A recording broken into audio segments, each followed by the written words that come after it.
Okay, let's get started then.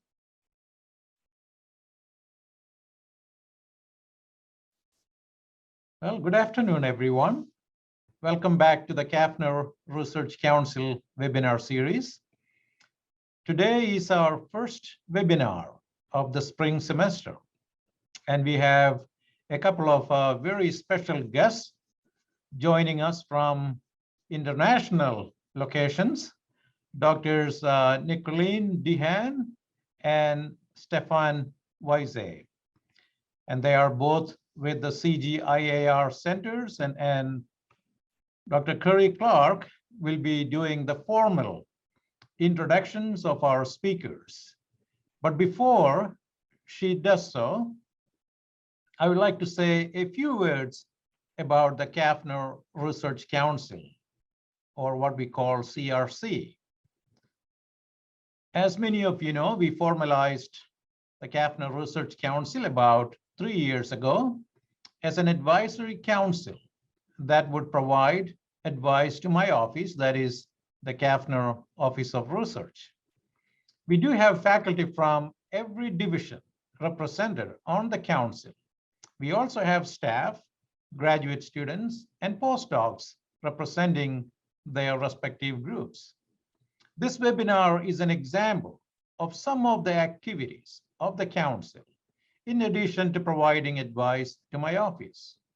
They also organize the annual CAFNR Research Day, help make decisions regarding several research-related awards in CAFNR, and funding opportunities from my office, like the recently announced Joy of Discovery Seed Grant Program. When they help make important decisions in the Office of Research, they are representing you, our faculty and staff and students and postdocs. In other words, CRC plays an important role in shared governance in our college. Before I hand over to Dr. Curry Clark, Director of our CAFNR International Programs, let me remind everyone that you need to post your questions in the Q&A box, not in the chat room. Kerry will be moderating the Q&A session in the end. So without further ado, Kerry, the floor is yours. Thank you, Dr. Joes, and thank you for allowing us this platform. CAFNR International Programs encourages increased networking and collaborations with international research working in improving conditions across the globe in food security, improved nutrition, and reduced poverty. This semester, we are offering seed grants for CAFNR faculty to work with CGIAR faculty. Our two speakers today will provide an overview of this International Agricultural Research Consortium. Both are joining us today from Malaysia. Nicoline de Haan is an MU graduate with a PhD in rural sociology. She graduated in 1999. She's presently the director of the CGIAR Gender Platform and has more than 15 years experience or expertise in gender, rural livelihoods, agricultural, and natural resource management. Previously, she served as the leader of the gender team at the International Livestock Research Institute, or ILRI. Before ILRI, she led the work on gender, poverty, and institutions under the CG program on water, land, and ecosystems, where she examined the implications of inequity in access and control of natural resources and finding options to ensure inclusive benefit sharing. In her previous position at the UN Food and Agriculture Organization, she led the global socioeconomic team on animal health, where her main responsibility was reducing the impact of animal diseases on the livelihoods of smallholders, especially women impacted by avian influenza. She is joined by Dr. Stefan Weise, Deputy Director General, Stefan Weise, Deputy Director General for Research at Biodiversity International, where he's in his 4th year and where he initially managed the Commodities for Livelihoods program, developing commodity-based innovation system approaches, promoting the emergence of a culture of innovation at the local level, encouraging the sharing of knowledge, information, and technologies across stakeholders, and integrating the generation of income with sustainable natural resource management practices. He also worked for 16 years with the International Institute of Tropical Agriculture on a variety of programs in West and Central Africa linked to enhancing productivity of smallholder farming systems, systems diversity and sustainability, and public-private partnership and innovation platforms. He holds a PhD in agricultural sciences from the Swiss Federal Institute of Technology in Zurich. As Dr. Joe said, there will be question and answer. Post your questions to the Q&A section, and we will do those after this presentation. So please join me in welcoming our two speakers, Nicoline de Haan and Stefan Feisi. Thanks. And thanks for giving us this opportunity to present the CGIAR. The CGIAR originally was called the Consortium of International Agricultural Research. And so it's a consortium of a whole set of institutes working on different areas of agricultural research. I will start sharing my slides, so bear with me for 2 seconds.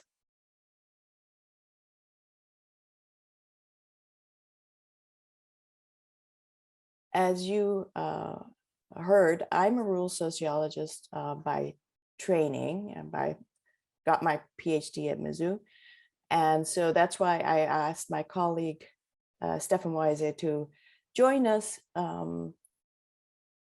as he's from more of the technical side, so that you get a sense from both sides, from more the social science side, but also from more of the technical side, as we often call them. So we're going to give you a brief introduction and a brief overview of the research that the CGIAR does, and also explain a little bit that we are going through a huge reform. And so we're going to present you also some of the new thinking that's happening in the CGIAR. So what is the CGIAR? Basically, the CGIAR is at the moment 13 centers that are based across the world. It was developed by a big grant from Rockefeller about 50 years ago now, where it started off with the big organizations, which probably some of you might have heard of, which is CIMMYT and IRRI were one of the first ones that actually started working. And it was very much based on the Green Revolution principle. Let's get technologies and let's make sure that people can access them and increase productivity. We have 13 centers across the world, like I said, with very different areas of expertise. And I myself have actually been at 3 of them. I've worked for 3 of them. So I've worked for ILRI, livestock, which is the benefit of being a rural sociologist. You can work on different areas in agriculture. So I've worked at ILRI on livestock. I've worked at, in Kenya, where I'm based now. I've worked in Nigeria at IATA, which is more overall crops. But I've also worked at IMI, the International Water Management Institute based in Sri Lanka. So as you can see, we have different areas of expertise, and we all now are collaborating more and more. And Stefan will explain a little bit more about this. We have a whole group of researchers, as you can see, across the world doing all sorts of different work. Our strength is very much in the technical areas, but also in relationships and on ground and work on ground in those countries. Because a lot of cases, like with ILRI in Kenya, we've been in this region for the last 45 years. So we do have a lot of on-ground experience as well. So I just thought it would be interesting just to give a little bit of a background where we've landed, but also where we started.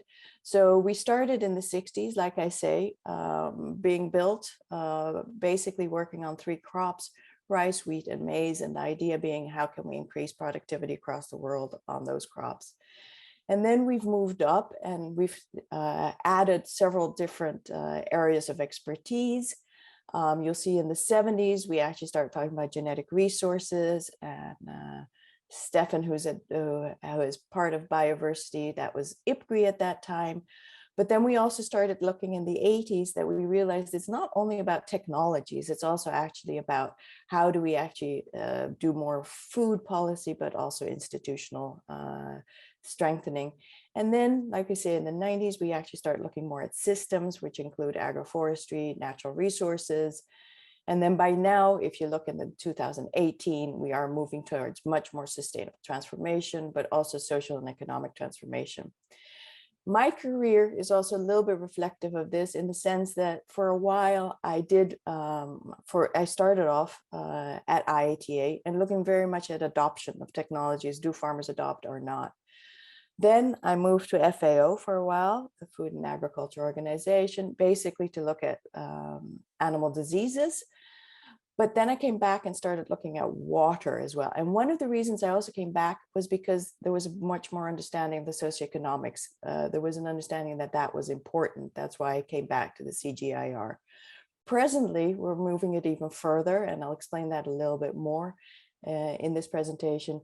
We're actually having a whole platform or a whole group of people working together on things like gender and how do we actually do transformation on that. I will hand over now to Stefan, who will explain a little bit more about the impact the CG has had. And again, you will see that we're starting off with a more down-to-earth, groundbreaking work on the crops. Over to you, Stefan. Yeah, thanks, Nicoline, and good afternoon to everyone that's online.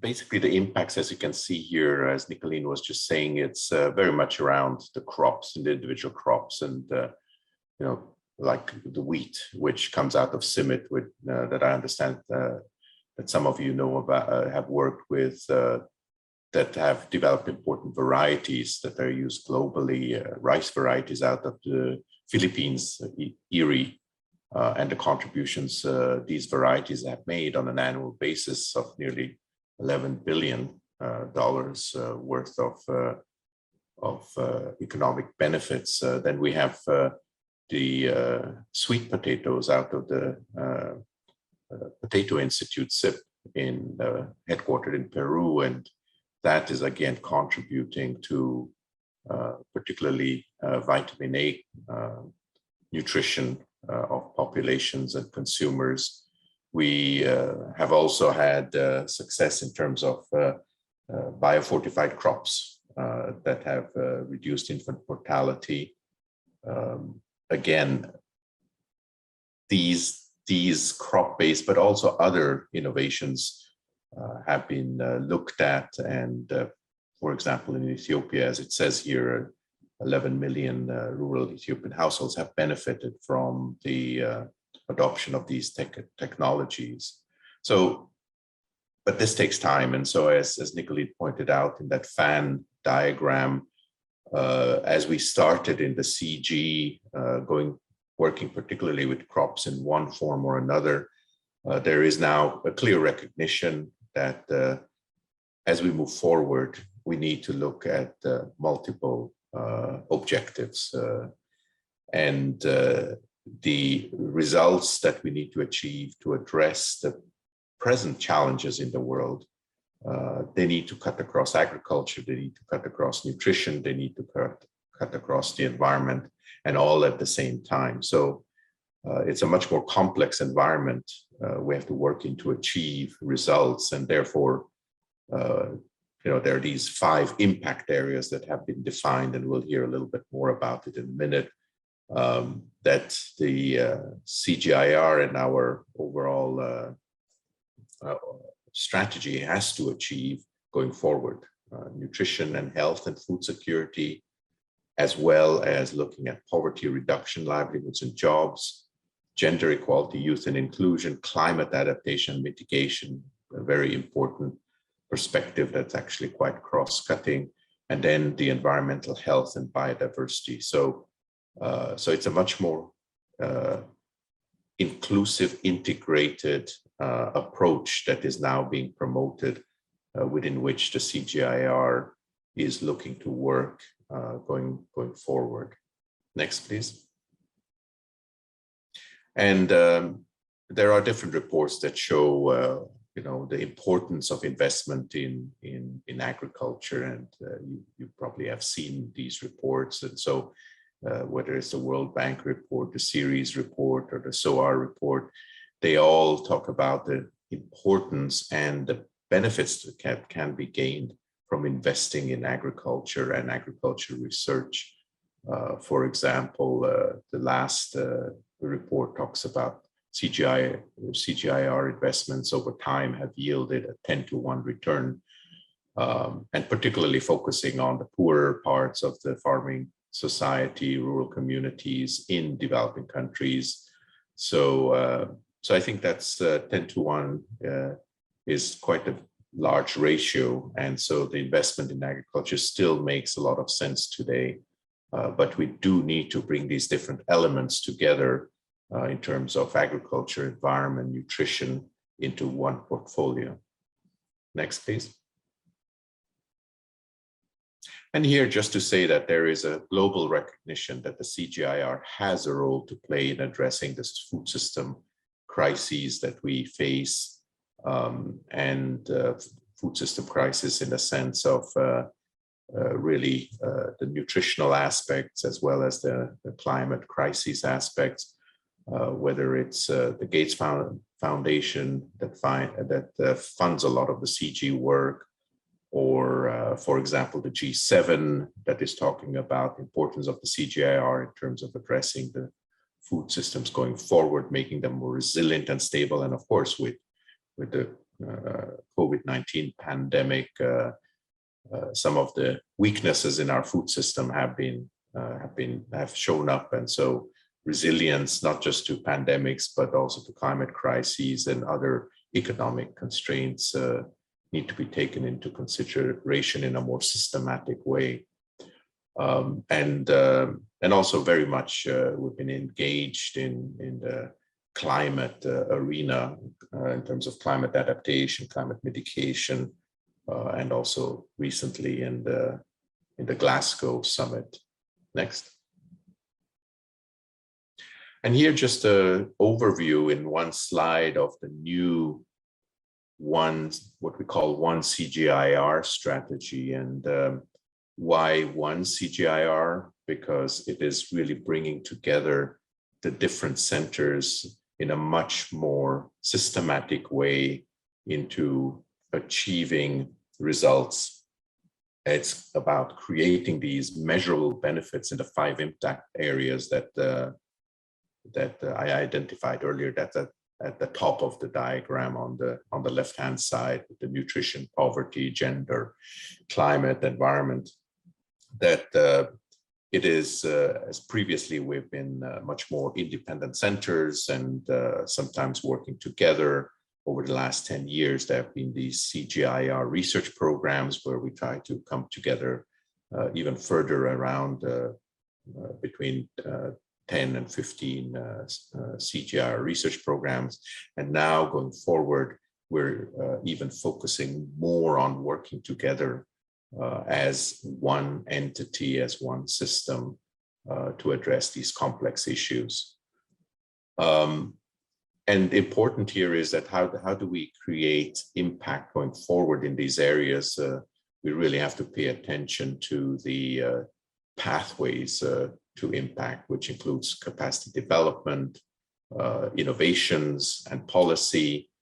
And that will be delivered through research initiatives that have been initiated just as we speak now. So 2021 was really used to develop these 33 research initiatives across the whole system, the CGIAR system, and they are just being initiated in different countries, in different regions, to implement the research agenda towards these achieving impact in these impact areas further up. How do we do that? We basically are set up in terms of organizing ourselves as the one CGIAR. So it's less about CIMMYT independently collaborating with IITA or independently collaborating with the Alliance, but we are organizing ourselves into 3 main action areas where the scientists are going to be organized within these, or are being organized right now within these 3 action areas. These action areas are systems transformation, resilient agri-food systems, and genetic innovation. So through these action areas and the scientists that are embedded within these action areas, the initiatives will be implemented to achieve the impacts over time. And this also means that we have to look at new ways of working together and also taking new opportunities into account, like the whole digital revolution, innovative finance mechanisms, very much taking risk and resilience into consideration, not just productivity, for example, and really looking at multiple pathways and strategic alliances that are necessary to change the food systems, the land, water, and food systems in a climate crisis. And critical here is that the 1CG is a small player, although we're global, as Nicoline showed, although we're on the ground and are very much integrated in different countries. We have in the past and in the future, even more so, we can only make progress in close partnerships.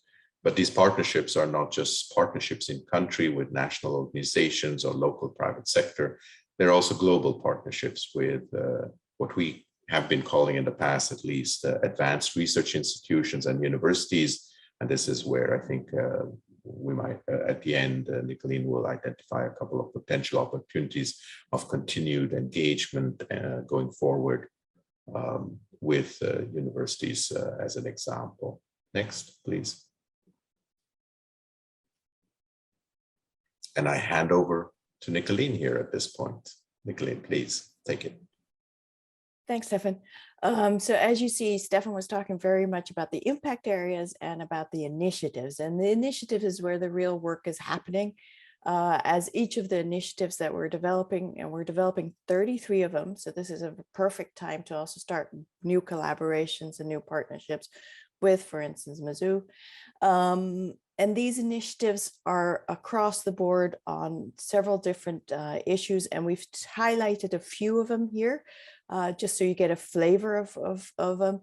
So one of them, for instance, is actually looking at rethinking food markets and value chains for inclusions and sustainability. But we're also looking at things like mitigating and transforming greenhouse gas reduction for agri-food systems. Each of these initiatives is, is actually asked to contribute to these impact areas. So each initiative has to show that it's actually having an impact as the impact. And so I'm at the moment responsible, or I'm the director of the one that actually looks at the one in the center, gender equality, youth, and social inclusion. So I'm going to now present a little bit more in depth about the gender platform and the initiatives that we're working on and with. And then Stefan will take it up again to talk a little bit more about the country engagement and how that's happening. So first of all, we're actually part of the Gender Equality, Youth and Inclusion. And we work basically to close the gender gap in rights to economic resources, access to ownership and control over land. And we have an aim to make sure that we do that for over 500 million people, of women, sorry. Not a small task, but we do have the whole ecosystem of the CG trying to work towards it. And so I'll present how we're actually trying to do that. We're also working more and more towards youth and including that more and more as we move forward. Understanding that most times when people talk about youth, they often think of young men and are not often very conscious that it's actually a lot of young women too. So that's partly what we're trying to ensure that we also engage with. So what do we have? We are, like I said, the gender platform, which is the acronym actually means generating evidence and new direction for equitable results. So it's not just gender, but we actually have a real belief behind it. And that's where we're trying to create a world in which gender equality is transforming systems towards equitable, sustainable, and climate resilient food systems. So how do we do that? We try through 3 pathways. We try to leverage CGIAR innovations, and that's basically where we're trying to make sure that women actually get access to all the amazing technology, the new breeds of wheat, the new water systems that we're developing, the new agronomy practices. We're trying to make sure that women actually benefit them. But we're also trying to make sure that that women actually get empowered through food systems. So that is not just as a functional way, but that women actually benefit and actually reach empowerment. And last but not least, one of our very important part is that women become part of a voice in all this transformation, so that they're actually creating and implementing solutions in this as well. Because a lot of the work up to now has often been that, well, we just make women sure that women get a water pump. Well, we want to move beyond that. We want them to actually help design the water pump, but also help think, is that the most important of what they need? So those are the type of things we try to do within the gender platform.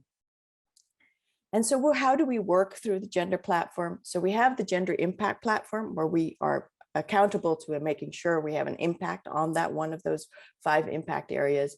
And then we have an initiative ourselves, which is called Her Plus, and I'll explain it more. And then we also work through the initiatives to make sure that they actually deliver. Because again, we need to make sure that if there's an initiative on water, which there is, it's called Nexus, that it actually also ensures that women actually get access to that water. And again, here we talk about things like giving women access to more productive water, not just as household water, because often in stereotypes has been, well, make sure that women actually get access to household water so that they can, cook and things like. What we are arguing is they also need access to productive water, so water that goes into the field so that they can actually grow crops, so that they can be empowered. Why women? Well, it's very simple. And why gender is because women make up at least half of the food system. So why don't we include them? And the CG believes that it can't deliver on its overall arching goals if we don't do that. So that's why the CG has taken up the gender portfolio very strongly. As I say, we are a group of CGIAR centers, and so the gender platform is built actually up of all the gender people working on those specific areas in those specific countries. So we have about 50 gender researchers across the CGIAR working together. And of course, in the past, the gender would often be, sort of a voice in the background, or one single person in a center with a lot of technical people around it. So we started working together so that we can actually have a bigger voice and ensure that we leverage across the CGIAR and work across simple cases. If you look at livestock, there's a lot of labor in that. So if somebody's working on livestock and labor, but at the same time, somebody else is working on rice systems and labor, can we join the information and data together and get bigger data sets on gender, which is often still an issue, since gender is often more seen as a qualitative science than a quantitative. So that's one of my roles, is to push those types of boundaries. We do that through 3 modules. One of which is the evidence. What are some evidence gaps in gender issues, so that we can actually have an impact? Like I say, there's still scant information out there, but we also develop methods whereby you can actually, whereby we actually validate methods that centers are developing or that institutes are developing, and make sure that they become comparable, because we need comparable data on gender across the world. And then last but not least, we make sure that we develop alliances. And here I do want to highlight something that we're working on in Africa and in Asia, is trying to get centers of excellence on gender research in certain universities in Africa, where we are linking, for instance, with universities in the UK, but would also be willing to explore, universities like Mizzou, if we can build centers of excellence in Africa in a collaboration. So I think that's pretty interesting and exciting personally, because we need a new generation of gender researchers as well. We have a lot of work that's going on, and I will put or I'll ask Carrie maybe to put the link to our website, where we're becoming a resource hub to put all the things on gender together. And here are some of the things we've been working on over the last year. For instance, we're doing an evidence gap mapping of gender in agriculture, but we also have an annual conference that we do this year. Unfortunately, it was virtual, but in the past we've done it, which has been great, because we get all these people together, have a safe space to actually talk about gender. But we also develop evidence explainers, so where we're actually talking about some of the evidence that's out there on gender issues, and putting it a little bit more in simple terms, because one of our things is that we need to make it accessible to others and to more of the technical sciences. And that's the other thing that's what I'm very proud of, and I'm an example of it as myself, is that we do have gender researchers in the CGIAR that have a lot of technical knowledge. I can bet you that there are not many gender researchers in the world that know a lot about vaccines for animals, and I do. I've worked a lot on one of the diseases, PPR, which is for goats, which is peste du petit ruminant. And so you don't have many of those experts. And so we want to grow that expertise as well. We are also doing an initiative, which is more our strategic research, where we're actually looking at things like women's agency, but also looking at how women and policy and governance and how important that is to push that forward. I won't spend much time, but this is one of them where we're looking at how do we actually do gender transformative approaches. Gender transformative approaches being that where we actually look at how can we actually change the norms and the values and move away from stereotypes. Classic example is with livestock. Why do we always talk about women and chickens? Why can't women own cattle? Why does Bill Gates want to give all women in the world some chickens? Why not move that beyond? And so that's where we look at how do we do it to gender transformative approaches, and how do we actually inbuild them in a lot of the technologies that we're developing. Another area, for instance, is we do work on social protection, understanding that women need an asset to start their life skills, or that they're to build up and to be empowered. So we do work a lot on social protection. And unfortunately, that's becoming more and more important in this whole climate change world as we're moving forward. We also work with other initiatives. So this is a specific one on gender, where we do more of the strategic work. So we also work with other initiatives, and we have an initiative called Digital Transformation, where we actually look at how do we bridge the gender digital divide. So we're working closely with them to ensure that we actually get a gender digital index to understand where do we need to improve our work. So overall, like I say, we do gender across the CGIAR. We are a small group, but trying to be impactful across it, and really trying to understand how we can do those 3 pathways for gender equality in agriculture through the research the CG does, and working very closely with partners to ensure we get it right. So now I'll hand it over again to Stefan, who will talk more specifically about a program in Asia that's looking at how do we bring some of all these technologies, all of this research together to benefit countries. Over to you, Stefan. Thanks, Nicoline. Yes, basically this is about how are we looking at developing more coherent programs, because we said we have to work across sectors, agriculture, nutrition, environment, etc. And at the same time, we have to have impact in the countries. And so co-development becomes a critical aspect. And this is just an example of a program that we're right now developing in Southeast Asia. As you might know, ASEAN is the Association of Southeast Asian Nations, has 10 member states, and it's basically a political and an economic association, but they're also divided up into different sectors, and we're linking in with their agriculture and forestry sector and developing this program together with that part of the ASEAN framework. And this is, I should have written here, actually, there's a mistake in the slide, not co-developing in 2020, but actually in 2022, which is right now. We're co-developing a regional research for development program, building on country priorities.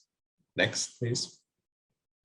And so what are the food systems challenges in Southeast Asia? So again, as you can see here, it's not just about rice, or it's not just about livestock or just about water management, but it's about different elements and drivers that need to be addressed in a coherent way. There are these growing inequities in the ASEAN region, particularly with the women being disadvantaged in this process in the agricultural and food system sector. There's the climate challenge, as we know. Don't need to go into the details there. We're fully aware of that. But at the same time, we're seeing a lot of biodiversity loss at two levels. Biodiversity loss in terms of the ecosystems. The big stories are around palm oil and palm production and forests, for example, in Indonesia, as an example. But also the loss of genetic diversity. So we have a lot of local species, what we call traditional varieties or local varieties that have been developed by farmers in different communities over time that have been important for these communities. And we are losing a lot of that genetic diversity. And then the question is also, how can we address that in a systematic way and use that diversity, not just for breeding, but beyond that as well. Food and nutrition insecurity, despite the fact that food security is pretty well there in the region, but the nutrition security is not there yet. So it's about malnutrition amongst children and also the adult population. Obesity is becoming a big issue. So again, we have in two situations here where you have undernutrition and overnutrition happening at the same time in these communities. And therefore, again, nutrition becomes very important. Urbanization, another important driver.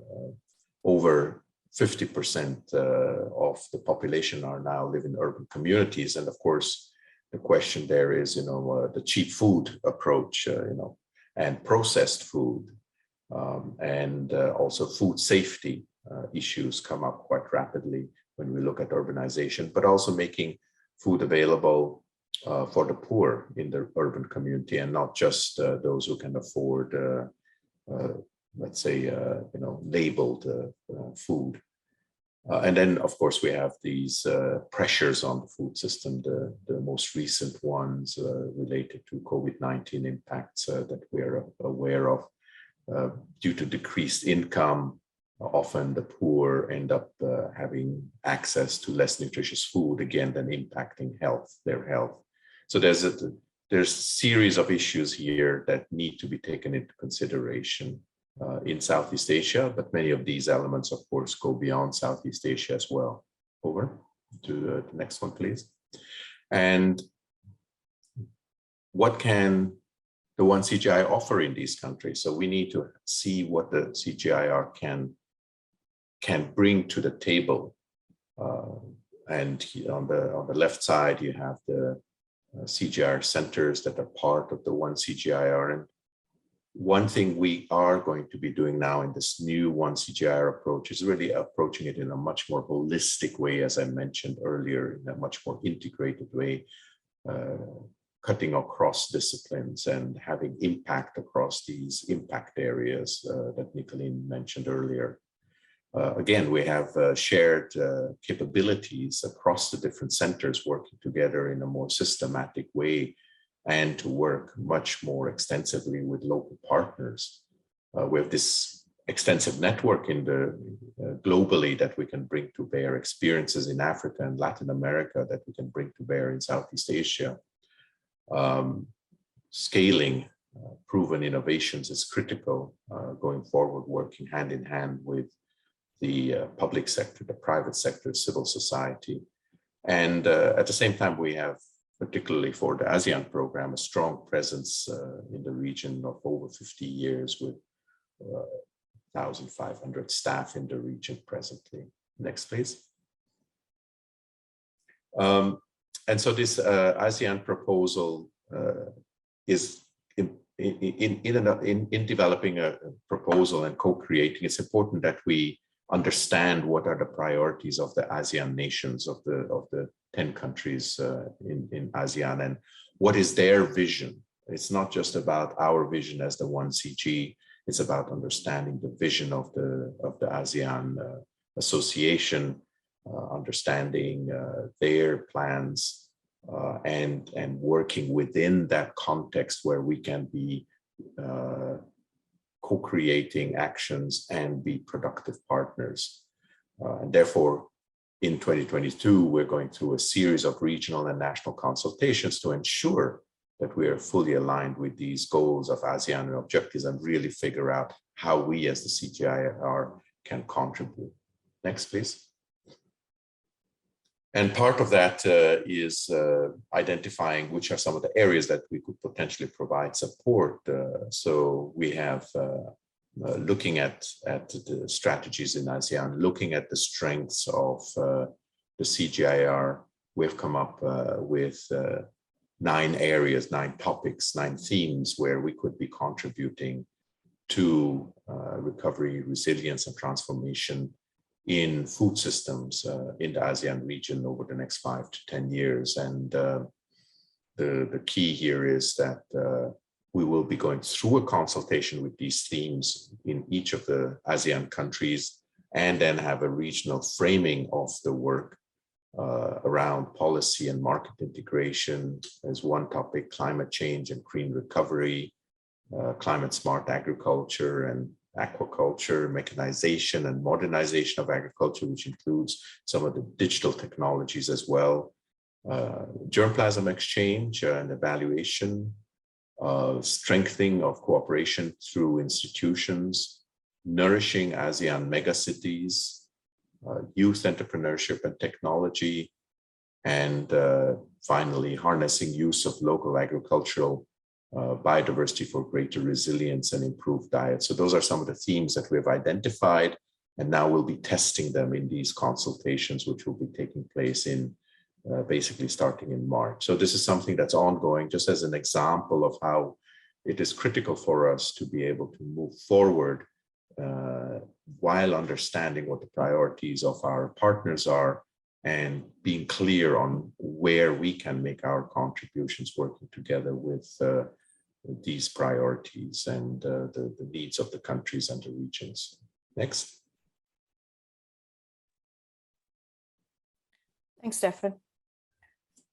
So we just wanted to end. As you saw, we gave you a big overview of where the movement is happening, but in the end, it's all about making sure we do have options. We do have things to offer, new varieties, new systems of land management, all those things. And that's the research that goes behind all of this to make sure we have an impact. But as was mentioned, we're trying to bring that all together more at a realistic level and at a level of understanding that it's all part of the system.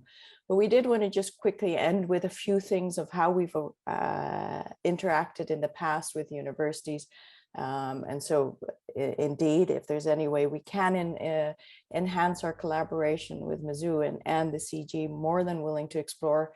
And some of these are the ones that come to mind directly. And well, for instance, having students, which can be at all levels. I'll be very honest, I even did part of my PhD through one of the centers, through actually ILRI at that time. So I even benefited from it at that time. But we also have exchange visits, but very important as well as we're moving into a more collaborative and international world is the development of university curriculum. We do see that as important. For instance, I am, like I said, trying to make sure that we get gender much more into university curriculum. So if there's ways to do that. But the most direct and straightforward might be also looking at collaborative research projects where we could work together, where we could benefit from each other's knowledge. So this is where we end. Thank you for your attention, and more than willing to answer any questions, start any discussions. We can provide our emails so that you can connect us, and we can connect you with anybody in the CG. Both Stefan and I have been in the CG for quite a while, so do have a lot of contacts. So probably can get you to the right technical person, to the right person who would share your interest. So thanks again. Thank you both so much. That was very enlightening. And we do have quite a few MU faculty that have joined to learn about the CG centers. The first question I have for you guys is, can you give any specific examples of how you are working with universities? I can start. So one of the ways we've been working with universities is actually getting some of their, how do you call it, more upstream work on gender, gender transformative approaches and issues like that, to actually work with them on issues of how do you actually do gender development, what are some of the research questions behind it. And so we've in the past actually worked quite a lot with IDS and University of Sussex in the UK. So those are the type of things, and I'll hand over to Stefan for any more examples. Yeah, for example, agriculture biodiversity and the use of these traditional varieties, what we call NUS. It's an acronym on underutilized species, basically neglected and underutilized species. And so creating the awareness on the importance of these, on this diversity that sits with the farmers and in their communities is not very well known. We teach a lot about improved varieties and breeding, but how do you use these traditional varieties in a systematic way, and don't see it as being backward, but seeing it as a capital and an opportunity. So we have developed curricula around that to integrate it into training programs and part of the curriculum of universities, of agriculture universities in several universities in Africa.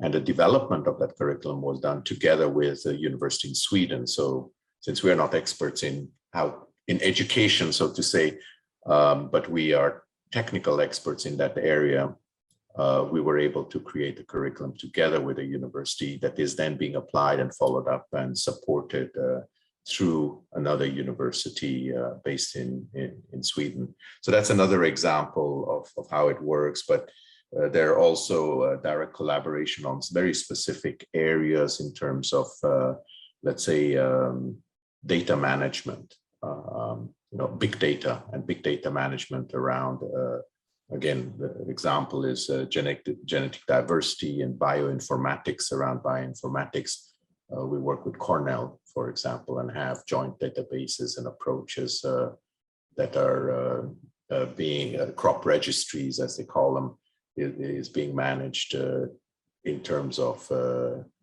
developing those systems. Often is better done through universities than through the CG per se, but we have the data and have access to the information on the ground and can therefore complement each other quite well. So there are loads of opportunities, but one we would need to get a little bit more into specific interest areas, and then on that basis see where these common areas of interest are in line with some of those opportunities that Nicoline outlined in her last slide.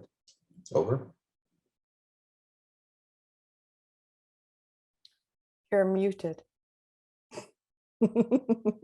Classic. Sorry.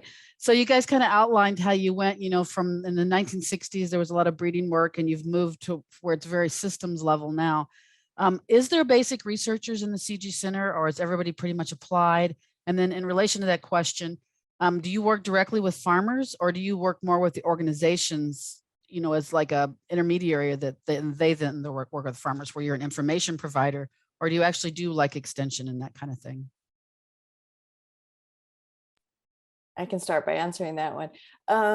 We do almost everything across the board, to be totally honest, because there are also, as Stefan mentioned, neglected crops, but there are also neglected diseases, for instance, that other groups don't work on. And we actually do at ILRI, we worked on things like East Coast fever, where we are developing the technology behind dealing with it.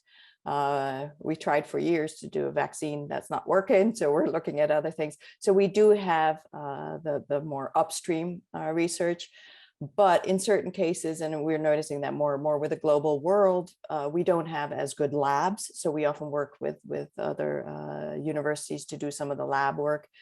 So yeah, We also do both. We do work with direct, we do have some projects. There's a big project in Kenya, for instance, called AVCD, which is the Accelerated Value Chain Development Project, where we actually work on ground with farmers, and we do that across different value chains, but at the same time do the research. So we are sort of on ground.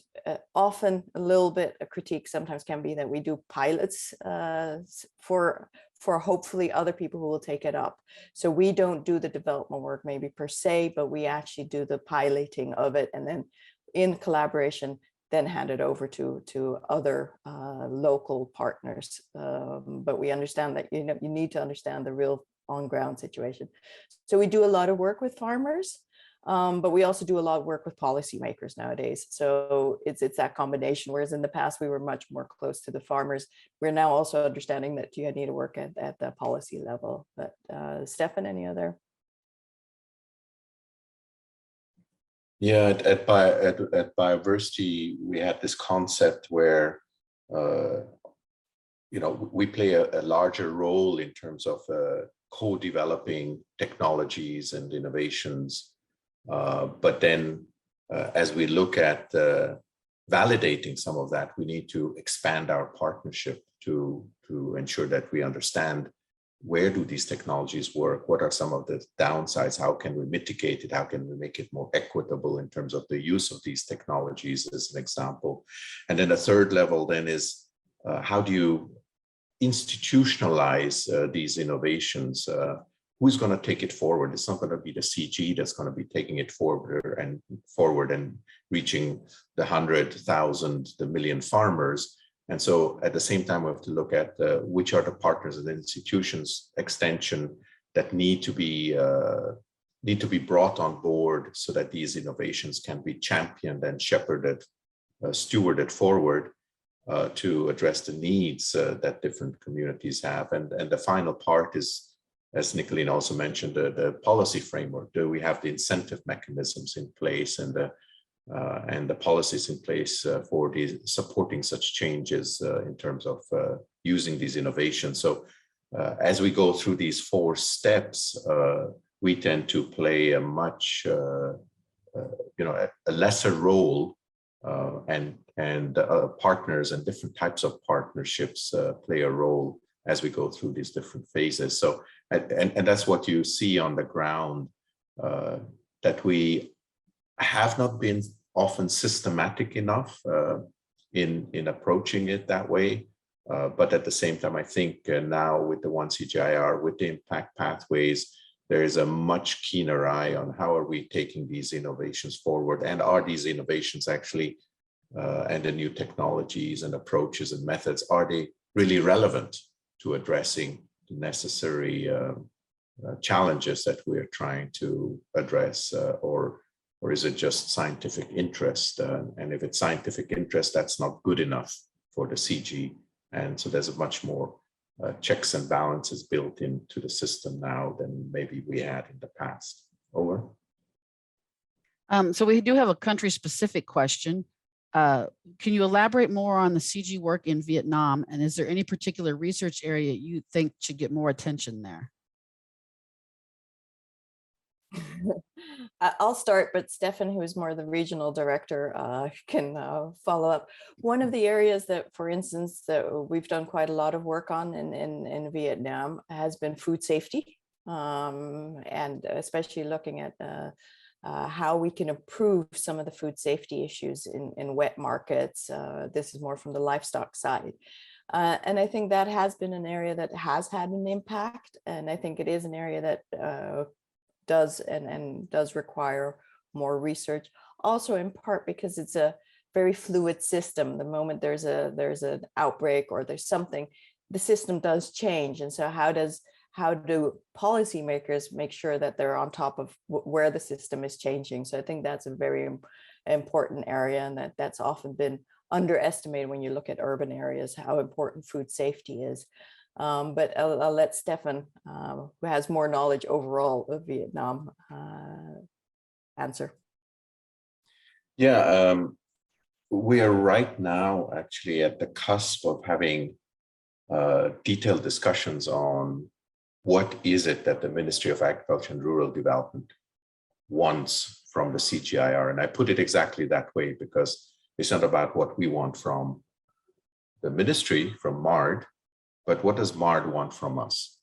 And these discussions have just been initiated to recalibrate the opportunities that there might be, areas that have already been identified in some of the discussions we have had to date. And we're trying to make it more cross-sectoral and have MARD working more with the Ministry of Environment and other ministries as well. Of course, as we said, the challenges are, have to be addressed in a much more integrated way than just through one ministry. That's one of the challenges we are facing, but we're trying to see that we can be more cross-sectoral. Is very much climate. The climate challenge is a big one. Another important one is green economy has come up a lot about how can we grow, grow the agriculture sector without having major, environmental negative impacts on the environment.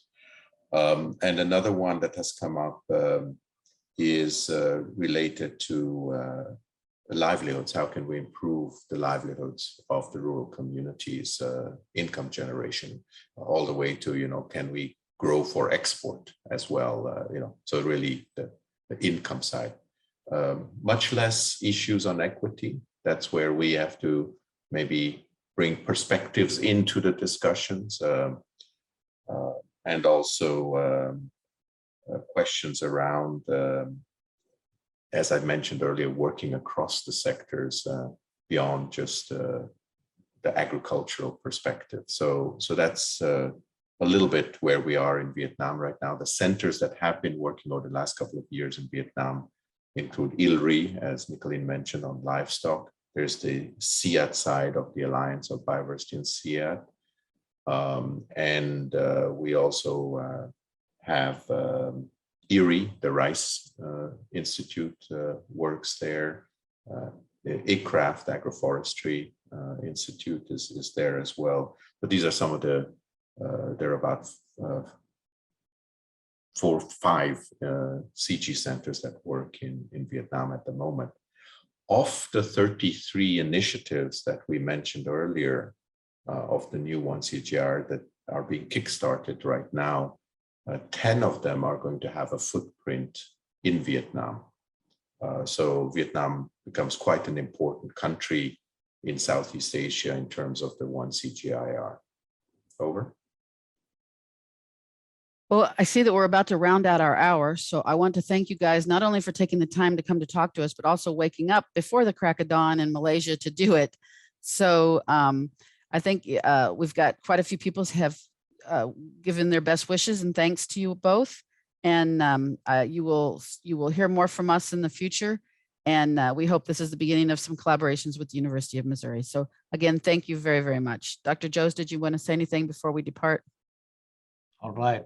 Thank you, Carrie. And well, let me also add my thanks to our speakers for a wonderful talk and also for leading the Q&A session. So thank you both very much.